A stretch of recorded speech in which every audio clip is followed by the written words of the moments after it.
hayaan mo ang Diyos ang maghari sa buhay mo natin. When you make Jesus the Lord of your life, sabi dito, you exchange your weaknesses for His strength. Yung ating pong kahinaan ay nagiging kalakasan, nagmumula, ibinibigay ng Diyos ang ating kalakasan. Kapag hinayaan mo na maghari ang Panginoon sa buhay mo, you exchange your weaknesses, yung ating pong kakulangan, kahinaan, at hinahayaan mo na maghari ang Espiritu Santo ng Diyos sa buhay po natin. And as a result, you are now strong in the Lord. Pwede mo siya sabihin, you are now strong in the Lord. Become strong in the Lord. Parang hindi strong, no? Yung sa kanya, you are now strong in the Lord. You are now strong in the Lord. Sabi dito, you are now strong in the Lord and the power of His might. Doon po sa Ephesians chapter 6, na naman po mabilis na po. Sa Ephesians chapter 6 po, sabi nito sa verse 10, sa Bible po natin, wala po sa ating pong outline. Sa Bible po natin, meron po yung subtitle ng The Armor of God. Sabi niyo po, The Armor of God. The armor of God. Ito ng mga Bible. Yung mga ay nasa puso na yung Bible. No? Very good. No? So, maganda pa rin po, traditional. Meron tayong dalang Bible. Sino ba natin meron pong Bible? Kasi natin po mga Bible. Araw ko kasi sa Aurelio, walang cellphone, walang tablet eh. Bible, ang dala-dala namin po. Tapos pag umuulan, ginagawa namin parang paalong yung Bible. Hindi kami nababasa, no? Parang kami nga nakawala ng book. Ang Bible pala ay parang tingkapote, no? Tayo ay hindi tayo nababasa ng mga problema pagsubok. Sabi po ng Ephesians chapter 6, sabi po ng verse 10, kita niyo na ba? Finally, wala po yan. Finally, be strong in the Lord and in His mighty power. Why? Sabi ni St. Paul sa verse 11, put on the full armor of God. Sabi naman kas, put on Put the on full armor of God. full armor of God. Sabi ni St. Paul, suotin nyo yung buong baluti ng Diyos, the full armor of God. Why? Sabi ni St. Paul, so that you can stand against the devil's schemes. Para daw po tayo makatayo dahil sa mga palasok, tukso, mga kasalanan, pinapadala at pinapato ng Diablo sa buhay ng bawat mananampalataya. Ano po ba tayo? Tuloy na lang po na mabilis. Sabi ho ng verse 12, for our struggle is not against flesh and blood. Ibig sabihin, hindi tayo mag-aaway. Hindi tayo magkaaway. Hindi mo aaway mo. Hindi mo aaway ang kapitbahay mo. Ang sabi ng Bible, ang ating kaaway ay hindi mga dugo at laman. We are not talking to human. Ang kaaway natin ay mga spirit. Evil spirit, sabi niyo ng Bible, no? We are not struggling against flesh and blood. Ang kaaway mo ay hindi yung nanay mo, hindi rin yung asawa mo. No? Minsan, nagagaling ka sa kapitbahay mo, hindi siya yung kaaway mo, kundi the spirit behind that person. Tama ba? So, minsan ginagamit ng Diablo yung ibang tao para tayo ay galitin, para tayo ay kontrolin, para tayo ay saktan, o tayo ay matempt. No? Pero ang kaaway natin, hindi po mismo yung tao. Remember that. Ang kaaway mo hindi yung tao. Why? Because human was being made by the Lord. Ang tao po yung ginawa ng Diyos, mahal ng Diyos ang tao. Kaya nga po, one of the greatest sin ay yung suicide. Pag ikaw ay nagpakamatay, yun ay greatest sin. Why? Because yung buhay mo ay hindi naman yung galing sa iyo. Kanino galing ang buhay natin? Sa Diyos. Sa Diyos. Bakit po yan kukunin? Diba? Sa pamagitan po ng pagpatay o suicide. Sabi ng Bible, ang kalaban natin ay hindi mga dugod naman, hindi mga tao. But we are wrestling against the rulers, mga may kapangyarihan, rulers, authorities, against the powers of this dark world, and against the spiritual forces of heaven evil in the heavenly realm. So meron po tayong kaaway. Tama ba? Sino kaaway natin? Sino kaaway natin? Hindi yung kapitbahay mo, hindi yung asawa mo, hindi yung ating pong kamanggagawa. Ano? Ang kaaway mo si Satan. Yung ibang lalang gawa ng kaaway na forces, may mga ranking po yan. May rulers, sabi niya, rulers, po, against the authorities, powers, against the spiritual forces in the heavenly realm. Ano sabi ng Bible dito? Therefore, put on the full armor of God. Hindi ko na Babasahin mo lahat. Sabi yun, sabi sa Paul, put on the full armor of God. Suotin daw po natin. Make it our lifestyle. Sabi niyo po, lifestyle. Lifestyle. Mahalaga po, bago tayo lalabas ng bahay, sa ating pananalangin po, gawin natin deklarasyon. Tinuro po ito ni Gary Greenwood, yung praying, the wearing and praying the full armor of God. Paglalabas ka ng bahay, sabihin mo, Lord, I am wearing the helmet of salvation. Ano po yun? Helmet of salvation. Now, shield, yung kalasag. Shield of faith. Sword of the Spirit. Ako, yung ating pong breastplate of righteousness. Belt. Kompleto ko yung Peter, no? Sabi sa inyo, no? Belt of truth. And our feet being shed the preparation for the gospel of peace. So, kompleto po yan. Every morning po, make it a lifestyle. Gawin yung lifestyle bago kayo lumabas ng bahay. Lord, I am wearing the full armor of God. Pag sa aming pong pamilya, pinapapalutan po namin ang dugo ng Panginoon Yesus upang walang anumang gawa at anong kaaway ang matagumpay sa buhay po namin. Ginagawa po ba natin yun? Because we are waging in a war. Kaya mahalagang maunawaan natin na ang buhay Kristiyano ay hindi, sabi ng awit, hindi hallelujah, puro hallelujah na. Meron pong battle. No wonder may mga Kristiyano, may mga magagawa na noon ginagamit ng Lord, pero ngayon po, asan kaya sila? Hello? Maaaring may ilan po sa kanila ay nabubuo masyado ng kaaway. May ilan na sumuko na sa laban na ito. May mga ilan hanggang ngayon nakikipag-battle pa rin sila. Kailangan mo natin silang i-follow up, i-remind, i-pray, at sabihin sa kanila na totoo na may laban, totoo na may battle. At ang sabi ni St. Paul, let us work out our own salvation. Yung kaligtasan po natin, i-work out natin yun, talagang trabahuin natin. Kaya sabi ng Bible, we need the power of the Holy Spirit. Ano sabi dito? Praise God. Sabi ko na verse, atalo po ko sa verse 19, pray also that whenever I open my mouth, the words may be given me so that I may fearlessly make known the mystery of the gospel. Sa ibang verse po, sabi doon, we will pray in all yan. Take the helmet of salvation and the sword of the Spirit, the word of God. Sabi po ng verse 18, and pray. Paki-open niya, Kuya Philip. Verse 18, ating nabasahin ng malakas. Verse 18, 1, 2, 3. Okay, 1, 2, 3. Pray in the Spirit on all occasions, with all kinds of prayers and requests. With this in mind, be alert and always keep praying for all the Lord's people. Nililipay tayo sa Paul na manalangin tayo palagi sa kapangyarihan po ng Santo Espiritu. Minsan, hindi mo alam kung ano ang pag-pray, pero just pray in the Spirit. Pray. Pag sinabing pray in the Spirit, yung speaking in tongues, yung unknown language, heavenly language, in 1 Corinthians 14, you are talking to God and not to men. Amen po ba? Speaking in tongues. Mura pa ba siya na babakanta na ba si Brother Eddie nung time na yun? Sabi nga ni Rory, gigising ng Lord. Kaya minsan pag tayo nagigising ng Panginoon, madaling araw, pag-pray tayo, ano mag-pray ko, Lord? Sabi ni Lord, pray in the Spirit. Pray in the Spirit. Yung parang nung time na yun, si Brother Eddie po ay may tinulungan na hinahabol ata ng taga, May nag-Swiss, may ano tawag doon? Nag-amok. May nag-amok. Hindi suicide may nag-amok, may nagwala. Tapos hinahabol lang kita. Ito naman ni Brother Eddie, siya yung binalikan. Iikatid sana siya, pero sabi niya, in Jesus' name. Bigla bumagsak po yung taong may dalang.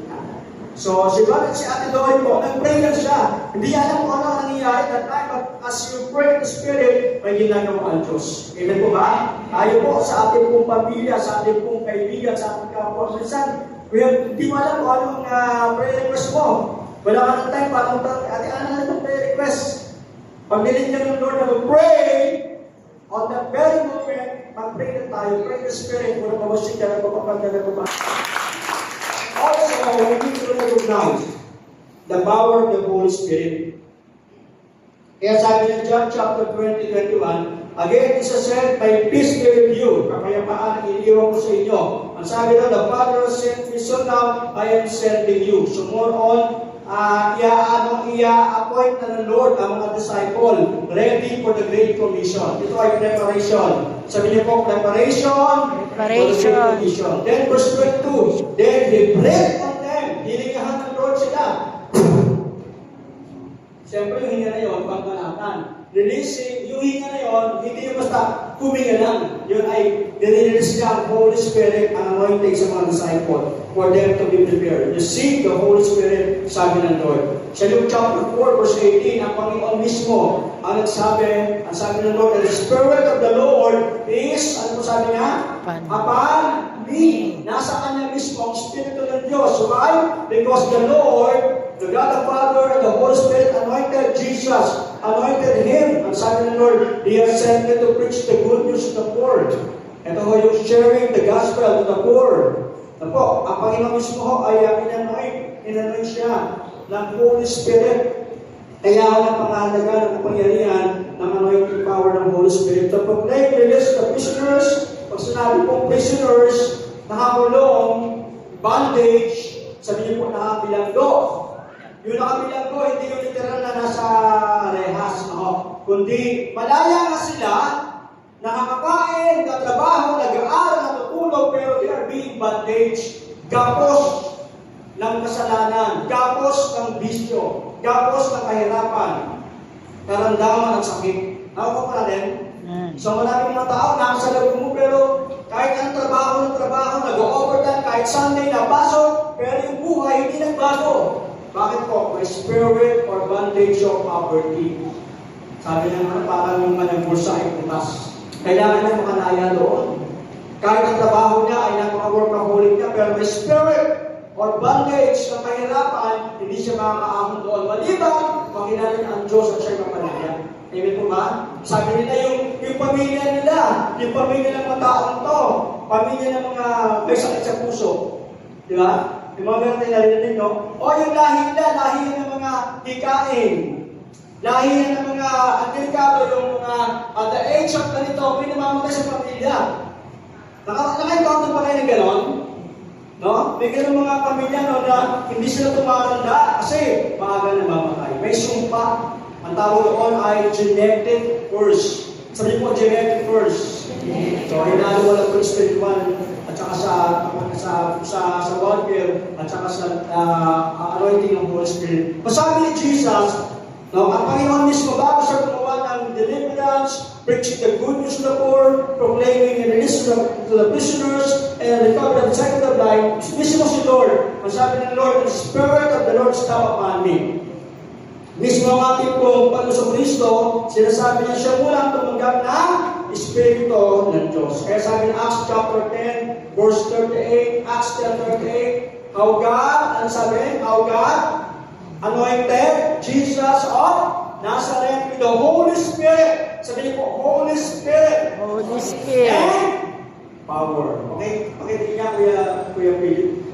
Acts chapter 10, verse 38, sabi doon, how God anointed. Ang Panginoon mismo ay pinahiran ng langis ng Diyos Ama sa pangyarihan po ng banal na Santong Espiritu. How God anointed Jesus of Nazareth with the Holy Spirit and with power. At meron po purpose yung anointing na yun na ibinigay kay Jesus at ibinibigay sa atin. Para saan po yun? Para saan po? Nasabi dito, and He went around doing good. And healing all who were under the power of the devil because God was with him. Sabi niyo, may purpose ang anointing. Purpose ang May anointing. purpose ang kapangyarihan ng Holy Spirit sa buhay mo at sa buhay ko.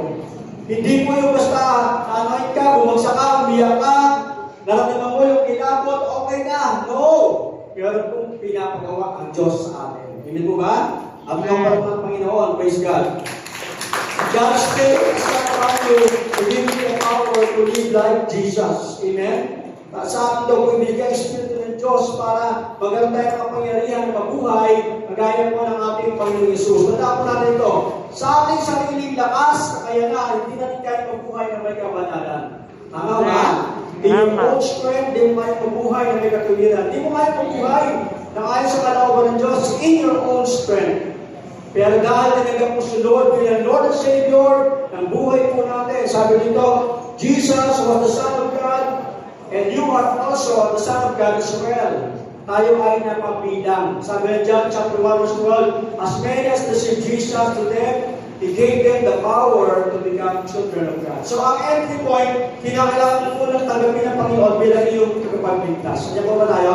Amen. Maraming mga tao napaka-religyoso, every Sunday, naman sa simbahan, every Wednesday, maraming klase ng isang, pero hindi lang buko na mga ang buhay. Kilala ko kayo gano'n? May kilala ko ako, namatay na lang siya eh. Nagbabasa ng Biblia, kabisado ang Biblia. Genesis to Revelation, kabisado muna, nagmumura pa. Diba? Namatay na, no? So, pag magtatanong pa, tanong mo yun, kabisado niya lahat. Lahat ng mga minsan na out of context ka lang, no? Lahat ng tanong itanong mo sa kanya, alam niya yun. Pero nagmumura ka. May kilala niyo po ako, sa kabilang kamay, hawak niya yung Bible. Nagbabahagi ng kanilang doktrina. Ang sincere doktrina, hindi God's love. Sa kabilang kamay, may hawak na bote ng anak. Di ba? Pag may mga sabi nila, ngayon ay diboto. Naka-t-shirt pa ng kanilang patron. Ngayon ay diboto. Kinabukasan ay dibote. Kasi nag-iinom. Napaka-religyosyong tao, pero hindi nagbago ang buhay. Why? Because hindi nila naranasan ang kapangyarihan po ng Holy Spirit. Kaya mapahal po tayo sa lugar na ito. Dahil natin ang Panginoon, naranasan ang kapangyarihan ng Espiritu Santo ng Diyos. Ating yawan ng Panginoon. We grow from the same Father, and ating kasama ang ating masalagim, and the same heritage, for you are the heirs of God. Kung dinigyan po ang Panginoon, sabi dito tayo ay napabilang sa pamilya ng Diyos at tagapagmana. Sabihin po tagapagmana. Ang tawag sa iyo ay asindero, asindera. Amen po ba? Kung naman pakinggan, si Ate Elsie ay asendera. No. Kung sinabi asendera, may farm. Ano po? So, nung napunta kami sa farm, nag-declare kami ng mga iba't ibang pangalan. No? May farm, may business or powerful, yung kapagmana. Lahat ng heavenly blessing, sabi ng Bible, open heaven, naranasan po natin. Ano po ba? Romans 8:17, sabi po ng contemporary English Bible, if you are children, you are also heirs. Romans 8:17, if you are children, you are also heirs. Kapagmana. Kung ikaw ay anak ng Diyos, tinanggap mo si Jesus bilang Lord and Savior, ikaw ay anak ng Diyos. Ikaw ay nagkapagmana ng lahat ng mga blessing ng Panginoon. Sabi dito, co-heirs with Christ. If we really suffer with Him, so that we can also be glorified with Him. This means that you are to do the same thing Jesus did. Yung naranasan po ng Panginoon, maranasan din po natin. Of course, hindi natin pumako sa krus. Pero the same kind of persecution. Diba, Panginoon, no? Siya ay focus sa kanyang mission. Si Lord Jesus, siya ay napaka-focus sa kanyang mission. In Matthew 26, I think, verse 39, yung kanyang prayer doon sa Gethsemane, sabi niya, Lord Father, may this kind of suffering, please pass over me. But let not my will be done. Alam na, Lord, na napakahirap ang kanyang maranasan. Pero sabi niya, hindi ang kalooban ko, kundi ang kalooban mo. Tama ho ba? Ganun din daw po tayo, no? May mga suffering, may mga testing. Sa Bible po, iba't ibang klase ng test ang naranasan ng mga libro ng Diyos. Si St. Paul, he was being tested sa kanyang, yung test niya, test of passion and commitment. Tama ba? Si St. Paul po, at Elsie ay hindi na nakakasawa, no? So, pero meron siyang girlfriend, meron si St. Paul. Basta meron po.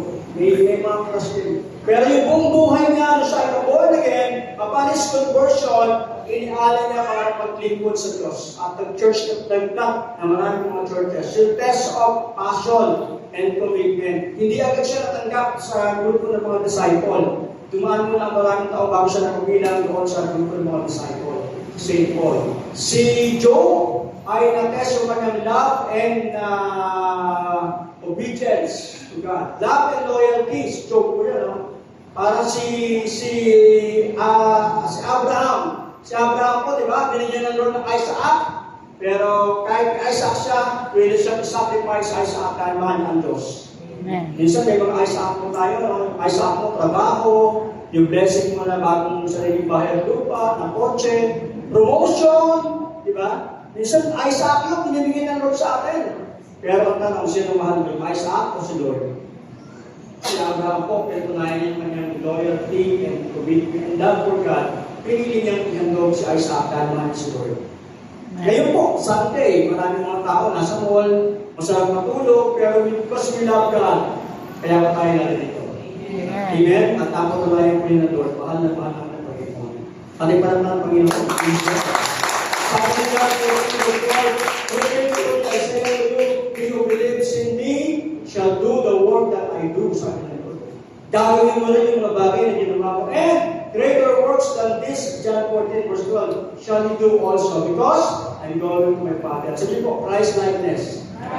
Christ-likeness po, yung character ng Lord, pinagdaan ng Panginoon, yung kanyang humility, yung kanyang submission, yung punishment, yung kanyang persecution, yung change of heart, change of lifestyle, ganun din po tayo. Amen? Kaya pag nakilala mo ating pong Panginoon sa Kristo, tinanggap niya yung Lord and Savior, sabi ng 2 Corinthians chapter 5 verse 17, kaya sabi niyo po yun. Ano sabi noon?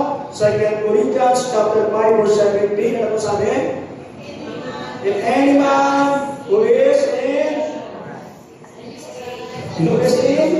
Christ, he is a new creation. All things are passed away, behold, new things has come. Sino mo ang Kristo ay sa bagong nila. Yun yung natuloy po ninyo, yung sa kanya, napakaganda mo, kung babae yan. At kung lalaki, napakagwapo mo. Ang cute. Yung sa kanya, lalo na ako. Sabi ng Bible, new creation. Sa ibang version po, ginamit, new creature. Creature. You are God's creation. Binago lang po tayo nito. Sabi ng Bible, oh, naskan! Kung dati kang ganito ang buhay, wala pa po, binago tayo ng Diyos sa pangyarihan ng ating Panginoon. Yung palaman ng Panginoon, kung dati kang yain, dapat kayo makapal ka na. No, makapal ang, kung sinabi makapal, malakas ang loob. Lalo na, pag i-share ang Word of God, hindi ka nahihiya. Amen? Kung dati magsasakitin ka, kung makilala ng Panginoon, ngayon matapang ka na because God is with you. Kasamahan ka ng Diyos. Amen po ba? So, maliwanag po yun. Tuloy ko lang po. Tatlong bagay lang po ito. Number one, the anointing of the Spirit enable us to live a sanctified life. Sabihin po, sanctified life. Sabihin po, sanctified life. So, ang ginagawa sa atin, ang Holy Spirit, yung anointing na nasa atin, binibigyan tayo ng kapangyarihan ng mabuhay na may kabanalan. Those who belong to God are sanctified. Tayo kung tawag na mabilang sa Diyos ay pinabanal. The word sanctified. Enable to live a life pleasing to God. Kung dati tayo ay wala pang pagkakilala sa ating Panginoon, nabubuhay po tayo sa apology.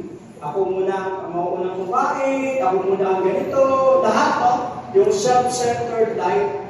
Palaging ikaw yung nauna. Gusto ko ako yung mauna. Gusto ko ako yung magaling. Gusto ko ako yung palaging ganito. Gusto mo palaging ikaw. Pero nung binago tayo ng Diyos, nabuhay tayo sa kalooban ng Panginoon. A life that is pleasing to God, hindi humble lang po tayo. Hindi na tayo naging self-centered, naging selfless. Hindi ka kangingin mong kanin, gusto mo para sa Kanya. Siguro na, kung Peter sa inyo yung extra rice na yan. Diba? Sinishare mo na, no? Hello! Kung dati pag birthday mo, puro sa'yo lang. Ngayon, Peter, ito yung pabili ng ice cream. Hindi mo ba tayo? Spirit of generosity. Ibinabahagi mo na yung blessing na galing sa Lord, pinadaan lang sa'yo. Amen? Tama ba? Bakit po? Because we are living a life that is pleasing to God. Sabi nga 1 Peter chapter 1, verse 16, be holy, because God is holy. Magpakabalan lang tayo dahil ang Diyos. Hebrews 12:14, make every effort to live in peace. Dahil sabi ng Bible, without holiness, no one can see. Okay nga, Hebrews 12:14. At nga masahin ng malakas. Sign mo natin. 1, 2, 3. Make every effort to live in peace. With everyone and to be holy. Make every effort to live in peace. Kung meron ng kapayapaan sa kapitbahay mo, pag-church, kay kaklase, kaibigan, wala tayong kagalit, wala tayong kasamaan ng loob, wala tayong kaaway. Amen po ba? Walang nagbababay sa atin. Kasi lahat kasundo mo eh. Sa marketing po, may training kami doon na walang kaaway. Pag tinanggihan ka, tuloy lang sa iba naman. Si Colonel Santos ay 1,000 katok. 1,000 katok rejection. Diba si Colonel Sanders ang nagpasikat ng KFC, Kentucky Fried Chicken. Diba? Yung siya ay retired at the age of 65 years old, may hawak na sa $105, equivalent to mga 5,000 something, at saka chicken recipe. Marami siyang inaalok na mga bahay-bahay, restaurant, pero wala talagang umapasin sa kanya. Ang motto niya, yung susunod na pinto, baka siya na. At yung ika 1,000 na katok, may nag-try ang kanyang recipe. Tinalagan lang ngayon si Colonel Sanders sa pangalan KFC. Di ba? No? Yung kanyang success, hindi agad siya sumuko. Hindi siya agad bumitaw. Because alam niya, one day, God will going to bless him.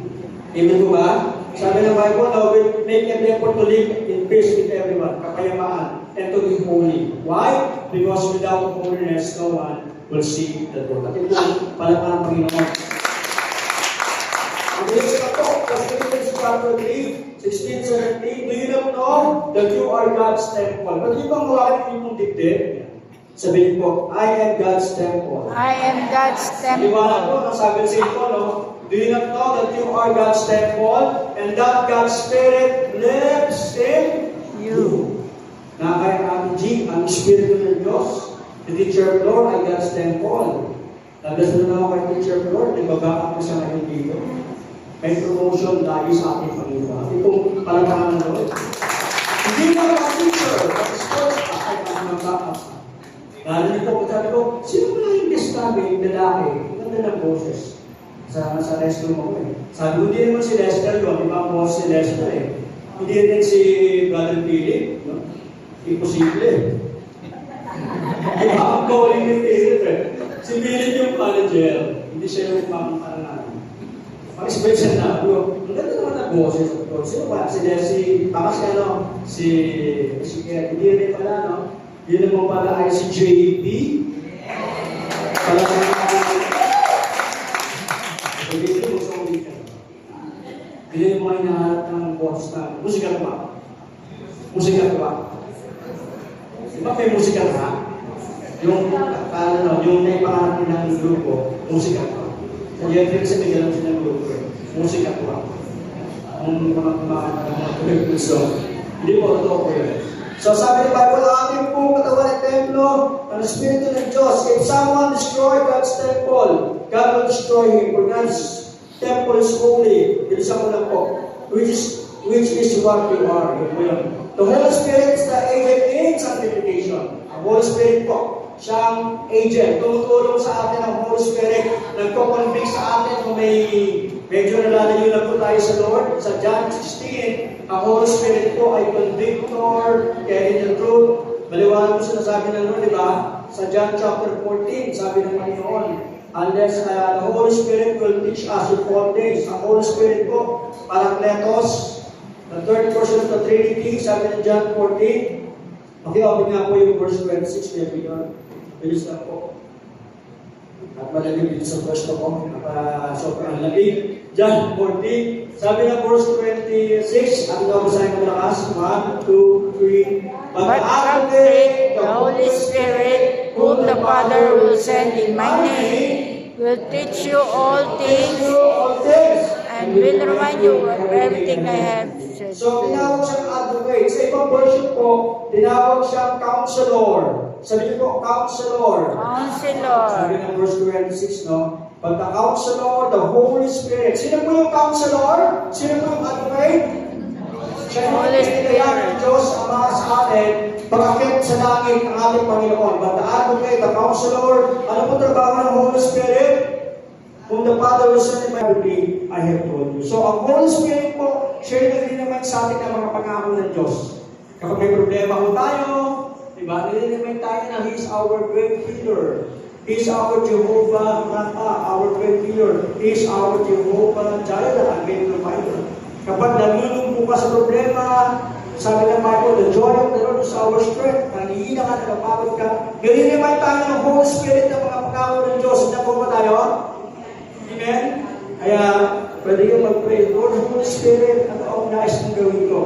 Gagawin tayo ng Holy Spirit. Sanctify us by leading and directing us through the Word. Sabi niyo po, leading tayo ng Holy Spirit, no? And directing. Baka tayo mamali, dapat sundin lang natin siya. Dinidirect tayo. Ito ang gagawin mo, step by step. Ating ka lang palagi ng church, ating ka lang mga training.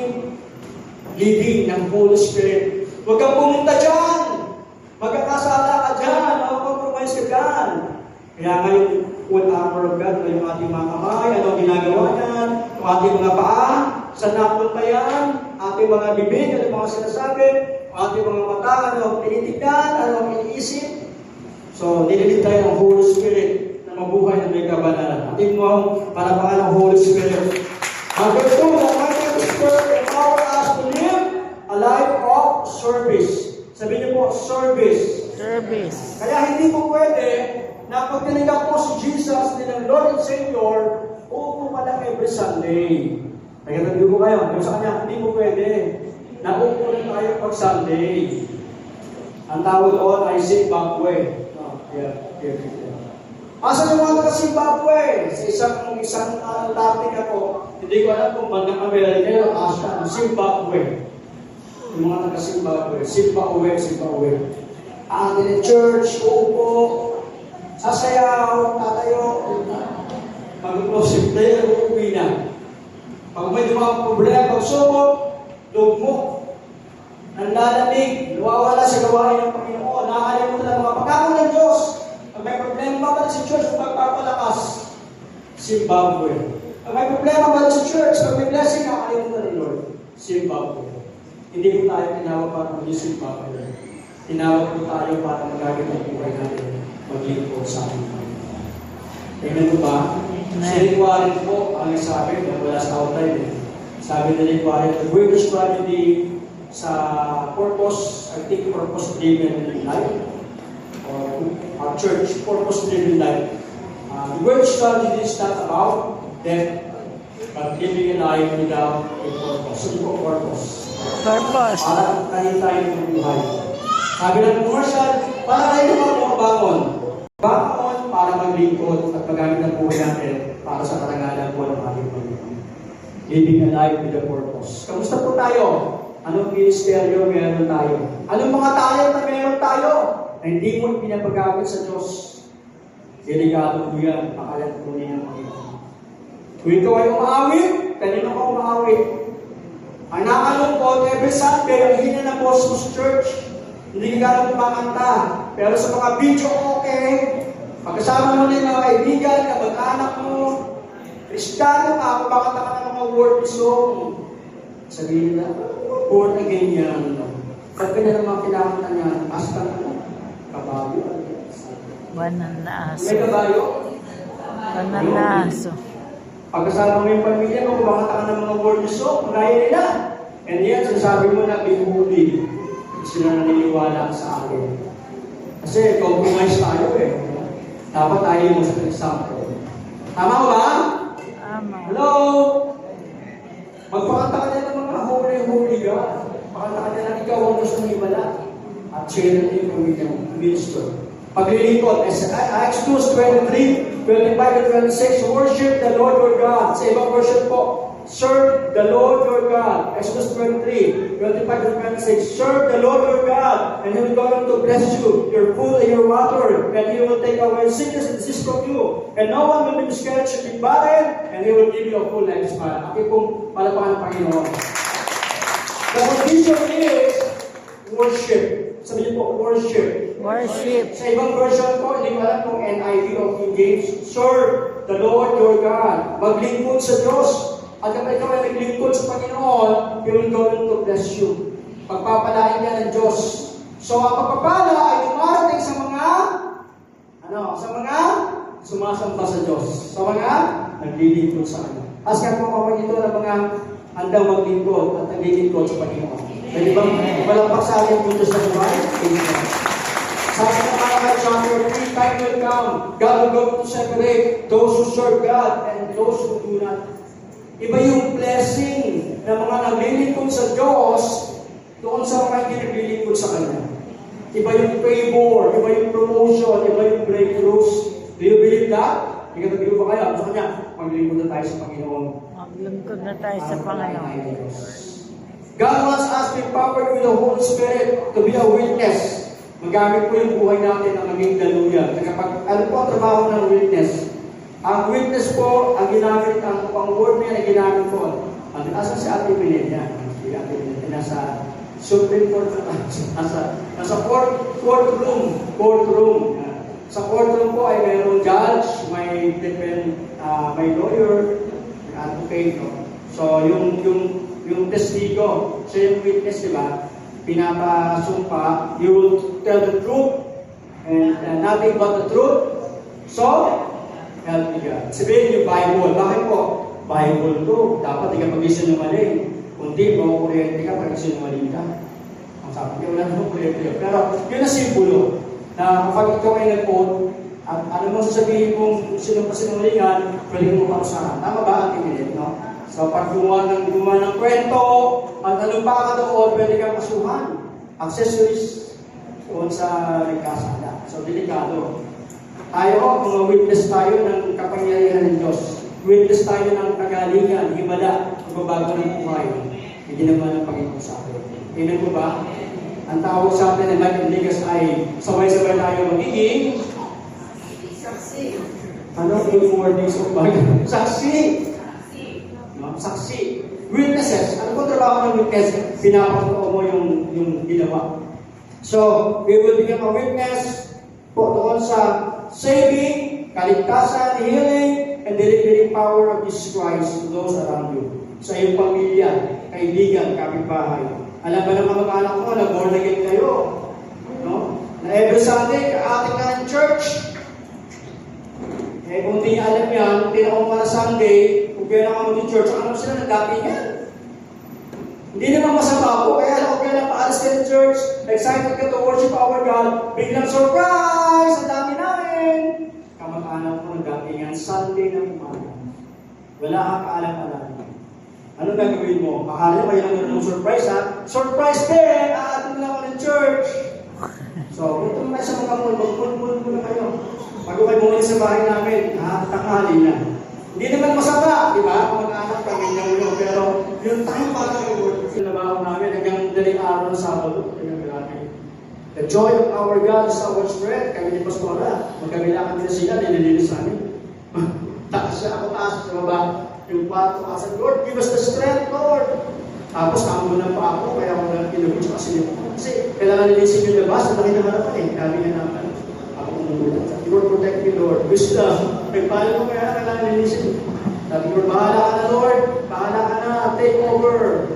At tama-tama po, biyaya ng Lord on Sunday. Salamat sa mga panalangin po ninyo na pagtulong po tayo sa biyaya ng Diyos. For the Lord, Lord, sa mga nakapay, mga healing, na-deliver, at na-bless dahil sa mga panalangin po ninyo sa buhay ng bawat isa. Tatanong po ako, sa number 3 na po tayo, no? Sabi dito, lalong na mabilis po. Sabi po, go and multiply, go and multiply, go, disciple and multiply. Matthew 28, 18-20, yan po yung pinaka-desire ng Lord sa atin. We should go and multiply, go and preach the gospel, explode. Mark 16, 15-18. And last number 3, the anointing of the Spirit releases upon us His increasing strength. Yan po yun. Kahit ikaw ay 60, 70 na, gaya po ni Nanay Cheneng, 95 years old. Saan Nanay Cheneng? Nag-pray. Di ba 85 lang? 85 o 95? 80? 86, no? Okay, tapos Nanay Cheneng, no? 86 years old. Sumasayaw pa. Di ba? Truly, the joy of our God is our strength. Ating pong palapahan ng Panginoon. Yung lakas ay pinagpapit. Kaya walang tumatanda kung naglilingkod sa ating Diyos. Yung pastor ako namin, si Philip po yun eh. May sarili niya accounting firm. Pastora El na naman ako ikakapatapos. Siya yung pastor ako ng Don Bosco. Sabi ko, Pastor, ayun na, yung mga talong children, may mga asawa na ngayon, no? Iba na yung kanilang itsura. Medyo, kita na yung skin, medyo di na una. Sabi ko, tumatanda na sila. Sabi ko, okay, tayo tatlo, hindi tumatanda. Ako, ikaw, si Pastora Tess. So, gano'n pa rin mukha ng Pastora Elena ng araw. Hanggang ngayon. Bakit po? Siya ay naglilingkod sa akin po. Kaya nito, yung mga senior natin, no? Talagang mukha pa rin 40s, 50s, pinapalakas ng Diyos. Sabi sa chapter 40, verse 31, they that wait upon the Lord will renew their strength. They shall mount up their wings like eagles. They shall run and not be weary. They shall walk and not be faint. Ang mga naglilingkod, magtitiwala sa Diyos na nagpapanibagong lakas. Ating nga palaman ng Panginoon. Because of God's anointing will work. Isaiah 10:7 shall come to pass on that day that this burden, yung burden po, yung yoke, symbolizes siya ng gawa ng kaaway sa buhay natin. Sickness, diseases, untimely death, and kind of sin, poverty, vices, yan po yung simbolo ng mga yoke. Sabi dito, this yoke or this burden will be taken away from your shoulder and this yoke from your neck, and the yoke will be destroyed. The yoke will be broken because of the anointing of the living God. You have an anointing from God that breaks the yoke of bondage. Kaya walang karapatan ng kaaway sa buhay po natin. Why? Because we have the anointing of our God. So, pwede ba tayo tumayo sa umagang ito? Ang sabi